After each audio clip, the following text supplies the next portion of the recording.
మహబూబ్నగర్ జిల్లా food poison ఘటనలో బాధ్యులపై collector చర్యలు తీసుకున్నారు. మాగనూరు పాఠశాలలో రెండో రోజు విద్యార్థులకు పురుగుల అన్నం వడ్డించడంపై కలెక్టర్ ఆగ్రహం వ్యక్తం చేశారు. నారాయణపేట డీఈఓ అబ్దుల్ ఘనీని విధుల నుంచి సస్పెండ్ చేశారు. అలాగే ఫుడ్ ఇన్స్పెక్టర్ నీలిమాకు షోకాజీ నోటీసులు జారీ చేశారు.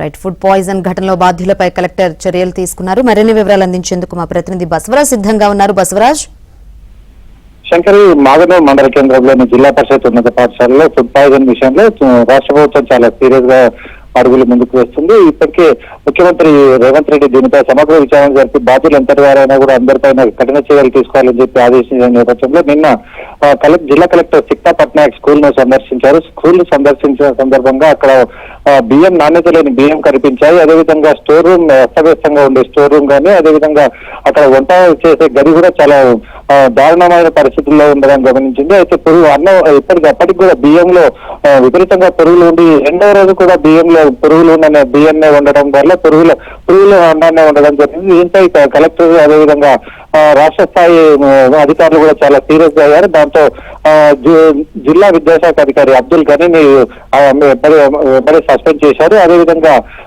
ఫుడ్ ఇన్స్పెక్టర్ నీలిమపై కూడా షోకాజ్ నోటీస్ జారీ చేశారు. ఎంపీడీఓకు షోకాజ్ నోటీస్ జారీ చేశారు. ఈ నేపథ్యంలో ఇవాళ మాత్రం చాలా సజావుగా అక్కడ మధ్యాహ్న భోజన కార్యక్రమం జరిగింది. ఇవాళ కూడా అంటే చాలా ప్రతిష్టాత్మకంగా తీసుకున్న నేపథ్యంలో ఇవాళ స్థానిక ఎమ్మెల్యే వాకిటి శ్రీహరి స్కూల్ ను విజిట్ చేసి విద్యార్థులతో పాటు అక్కడ భోజనం చేయడం జరిగింది. ఇప్పటికీ పిల్లలకు ఒక భరోసా కల్పించేందుకు రాష్ట్ర ప్రభుత్వం ప్రయత్నిస్తుంది. Shankari, right, thank you Basavaraj.